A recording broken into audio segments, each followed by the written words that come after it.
Hello, good day, dear viewers. I'm trust you are keeping safe. I want to believe that.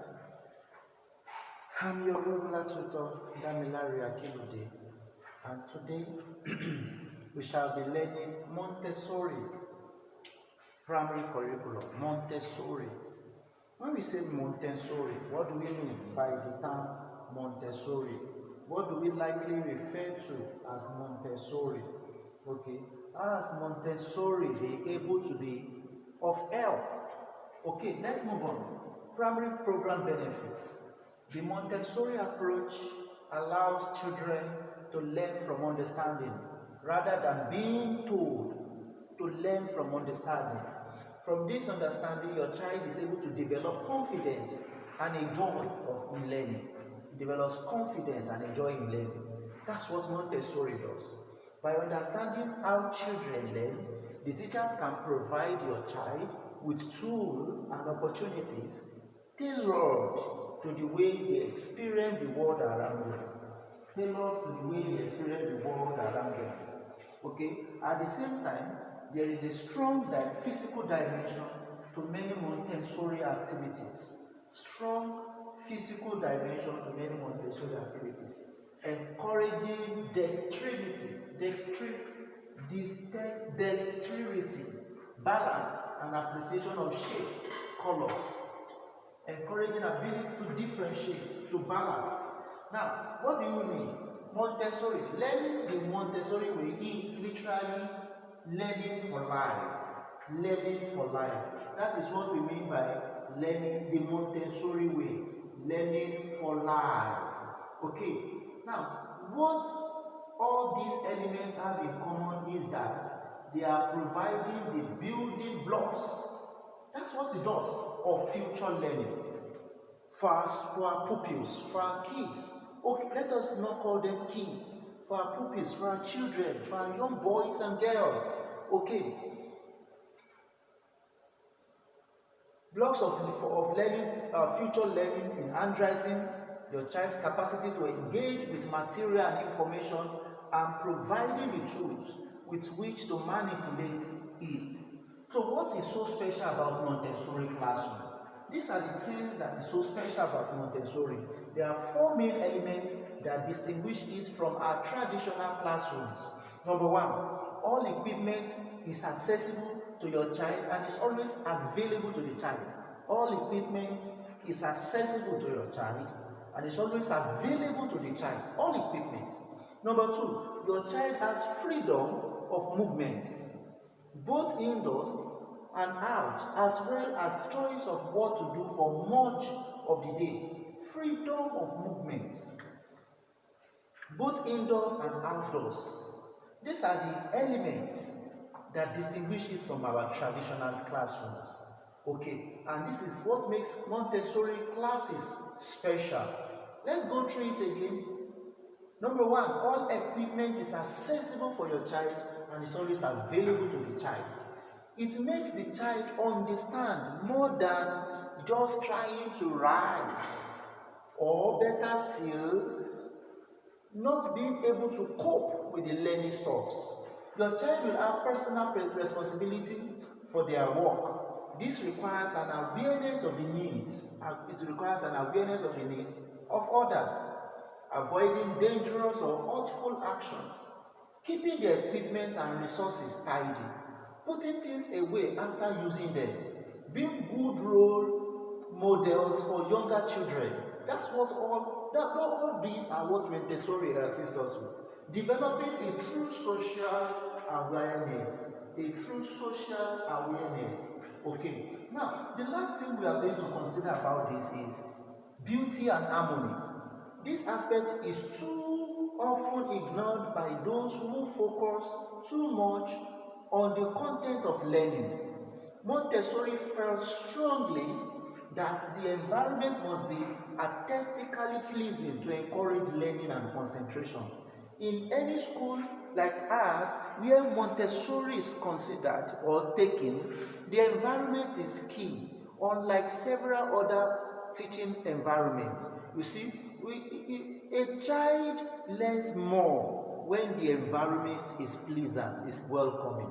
In fact, biologically, a child or anyone is a product of the genes and the environment. So which is why we've got to learn to provide a good environment for learning. Good environment for learning. It has no substitute. So many displays can distract children if they are not properly related to their interests.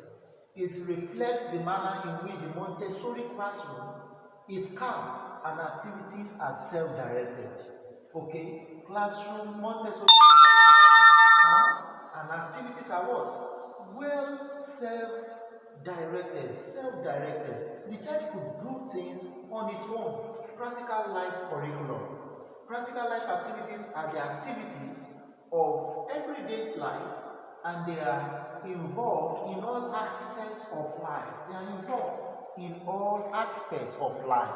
The child observes these activities in the environment and gains knowledge through the real experience of how to accomplish life skills in a purposeful way. These activities are cultural and specific to the child's time and place. Specific to the child's time and place. Practical life activities that give the child a sense of being and belonging, a sense of being. The child is aware of himself, a sense of being and belonging. One of the major reasons why children cannot learn fast, or why some children do not learn, because they lost the sense of being and belonging. Okay, even as an adult, in a class where you lost the sense of being, you're being in the you cannot remember, or you cannot associate your presence in the class and belonging. It is a serious issue. Okay, all right. Establish true participations in daily life with us.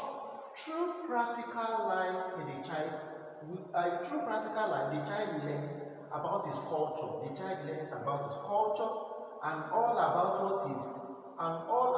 what it is to be human. Practical life exercises help. Practical life exercises help. Gives the child a sense of being and belonging. All these we have said before. Practical life exercises help to the child. Now, like I have said, not only to the child, but many practical life exercises help children to become self-confident, independent, and prepare them for other aspects of learning. Okay, when we begin to make things practical, in Montessori, we try to make everything practical. The child could draw itself, the child could use his muscles, his limbs to do things, just to act, or to create sense of awareness and belonging in the class. Okay, now these activities revolve around 4 areas. Fine motor development, that is the first area of activities considered in this. Number 1, fine motor development. That has to do with rolling and unrolling a rod, lifting and carrying a chair. Not that the child will just sit, a cleaner will come and do everything for him. He should be able to use his limb, carry his chair from one point to another, don't just move around. Okay, in the name of what? Belonging. All right. It's not pampering. It's not over pampering. Okay, lifting, clamping on clothespins, dry or wet pouring, spooning objects from one bowl to another, dry transfer using tongs, squeezing and wet sponge, opening and closing jars or boxes, using a strainer, dropper, grater, whisk, threading or lacing, using tools such as hammers or what? Screwdrivers. That is all about the first aspect. Now, the second aspect is care of self. what it expects us of, care of self. Now, in the care of self, we talk of use of tissue. Use of tissue, okay. The next is buttoning, zipping, and tying laces. The child is a sense of belonging, doing things, fixing things, himself, herself, okay. Brushing hair, don't forget, the second aspect we are considering in what it helps us with is care of self, okay. Brushing hair, putting on an apron, walking on the line, okay. Hand washing and drying, use of bathroom, coat putting on, taking off, hanging up, folding or folding napkins, pairing gloves or socks, polishing shoes, okay. All these are what we are learning. The third area it assists us with is care of environment, where we have dusting shelves or materials, crumbing, sweeping floor, opening or closing water tap to fill a pitcher, watering plants in the classroom, okay, washing a mirror, use of glue, apple cutting or slicing, arranging flowers, cleaning or scrubbing tables. All these helps the child, okay. Now, we move on to grace and courtesy. This is the other area it is of help. Making eye contact, greeting hello, and shaking, doing things on it by itself or herself, apologizing. You must be able to apologize. Oh, I'm sorry. Because as a child, they tend to do some silly things sometimes, but when corrected, some children just remain rigid.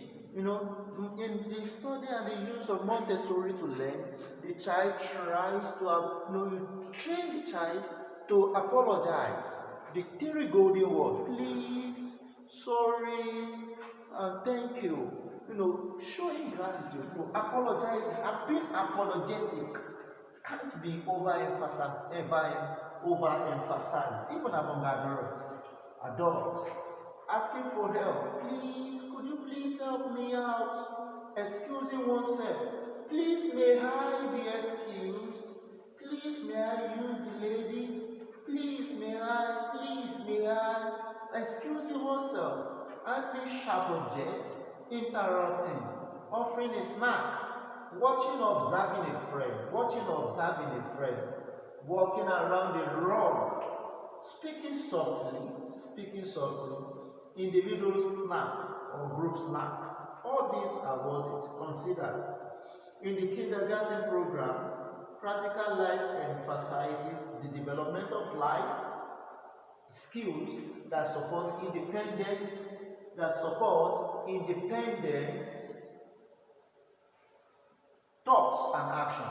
Learning to set the table, prepare snack, clean and care for the environment, and to host guests all enable the child to develop social skills that are needed in modern society. Now, we are talking of the Montessori.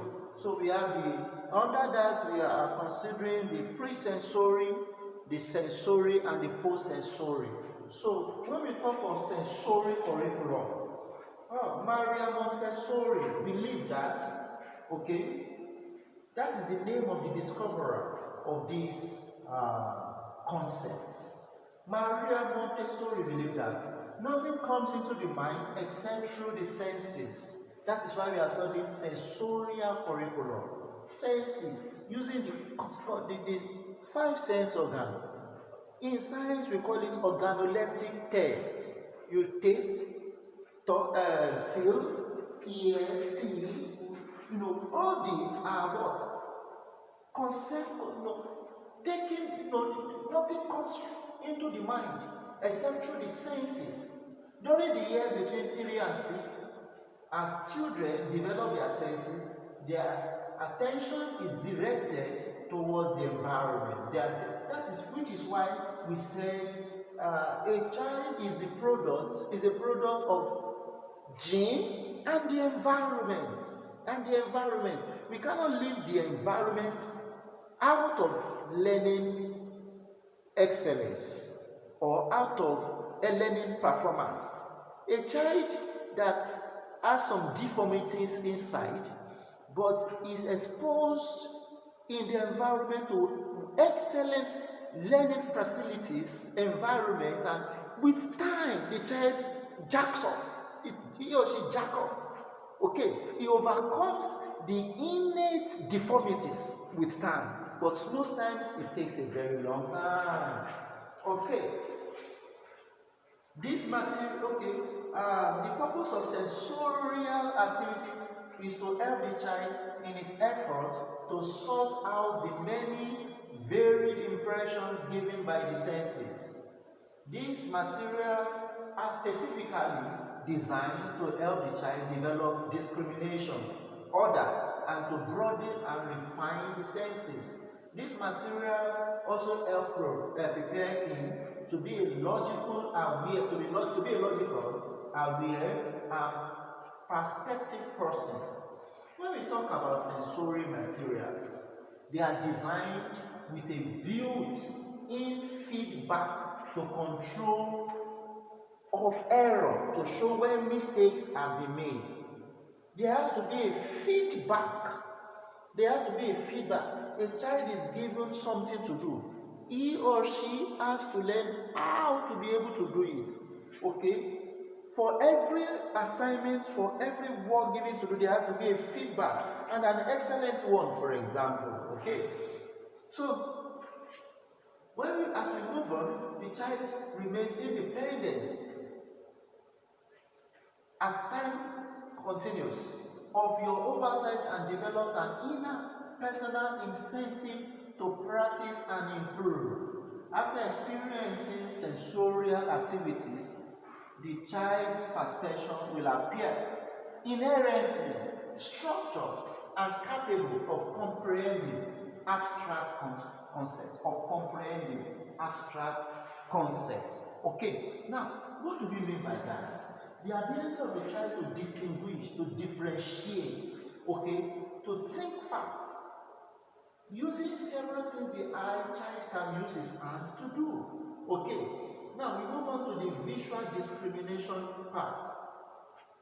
In the visual discrimination, this is talking about an area that develops the difference in dimension, width, length, and size that can be found in these materials. We have the pink tower, brown steel, red rocks, knobless cylinders,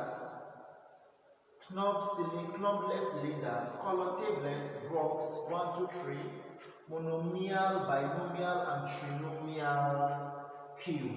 Okay, this is what? Visual discrimination. The child should be able to identify. The child should be able to discriminate. The child should be able to all this is concerned with what? Sense of belonging. Now we talk of tactile sense. We have touch boards, touch tablets, fabric textures, mystery bags, and many more. Auditory sense, sound cylinders, bells, and many more. Olfactory sense, smelling bottles. I told you, like I've said in sensory learning, okay, where the child is able to use his senses. His senses are right, okay, rightly rather. So, like I told you also in science, we call it organoleptic test. You must be able to use your organs of senses or your sense organs. So, smelling the bottle, giving the child some tasks to perform, and having feedback. That's sensory, that's Montessori, that's pre-sensory. That is, in fact, it is purely sensory. Okay, now we have